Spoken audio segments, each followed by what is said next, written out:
അഴിമതിയുടെ പേരിൽ മന്ത്രിസ്ഥാനം രാജിവെച്ച സജി ചെറിയാൻ വീണ്ടും മന്ത്രിയാകുന്നത് ആ ധാർമ്മികത നിലനിർത്തിയാണ്. ആരോപണം ഉയർന്ന വേളയിൽ തന്നെ രാജി നൽകി. കോടതിയിൽ നിന്ന് ക്ലീൻ ചിറ്റ് കിട്ടും വരെ കാത്തിരുന്നു.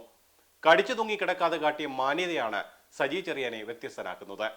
സജി ചെറിയാനെ കുറിച്ച് പഠിച്ചും മനസ്സിലാക്കിയും തന്നെയാണ് പാർട്ടിയും തീരുമാനമെടുത്തത്.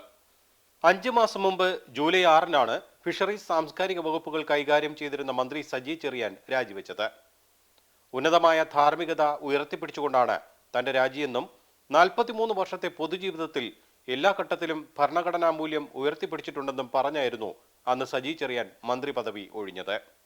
വീണ്ടും മന്ത്രിസ്ഥാനത്ത് തിരിച്ചെത്തുമ്പോൾ ധാർമ്മികത തന്നെയാണ് സജി ചെറിയാന്റെ മുതൽക്കൂട്ട്. അതുതന്നെയാണ് ചർച്ച ചെയ്യപ്പെടുന്നത്.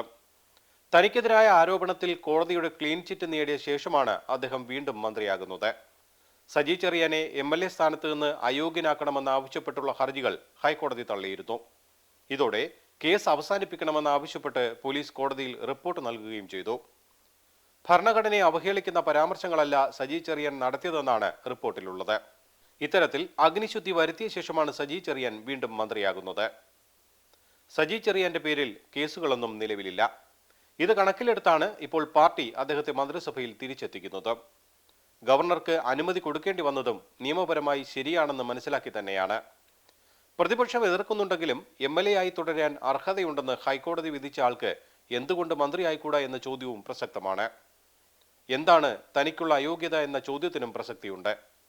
നിയമവിരുദ്ധമായി പറഞ്ഞിട്ടില്ലെന്ന് സജി ചെറിയാൻ തെളിയിച്ചു. സർക്കാരിന്റെയും പാർട്ടിയുടെയും താൽപര്യം സംരക്ഷിക്കാൻ രാജിവെച്ചു. അതാണ് തന്റെ മാന്യത. ആ മാന്യതയെപ്പറ്റി ആരും പറഞ്ഞില്ലെന്നും സജി ചെറിയാൻ ചൂണ്ടിക്കാട്ടുന്നു. ബഹുമാനപ്പെട്ട മുഖ്യമന്ത്രിയും പാർട്ടിയും എടുത്ത തീരുമാനം, അതിന്റെ തുടർച്ചയായിട്ട് ഗവർണർ അദ്ദേഹം അംഗീകരിച്ച് സത്യപ്രതിജ്ഞയ്ക്ക് സമയം നിശ്ചയിക്കുമ്പോൾ സ്വാഭാവികമായിട്ടുള്ള സന്തോഷമുണ്ട്. അതേ ഉള്ളൂ. എനിക്ക് ജീവിതത്തിൽ ആശങ്കയില്ലാത്ത ആളാണ്. എനിക്ക് പാർട്ടിയെ ഏൽപ്പിച്ച് എല്ലാ ചോദനയും ചെയ്യാൻ പറ്റി. ഒരു നിമിഷം പോലും വെറുതെ കളഞ്ഞില്ല. കൂടുതൽ ഉത്തരവാദിത്തങ്ങൾ നിർവഹിച്ചു. ഏറ്റവും ഒടുവിൽ ഗവർണറുടെ തീരുമാനത്തെപ്പറ്റി ആശങ്കയുണ്ടായിരുന്നോ എന്ന മാധ്യമങ്ങളുടെ ചോദ്യത്തിന് തനിക്ക് ജീവിതത്തിൽ ആശങ്കയില്ലെന്നായിരുന്നു സജി ചെറിയാൻ നൽകിയ മറുപടി.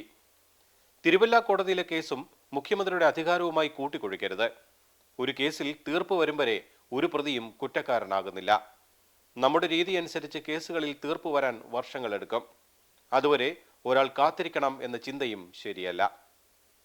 News desk Yoganath news.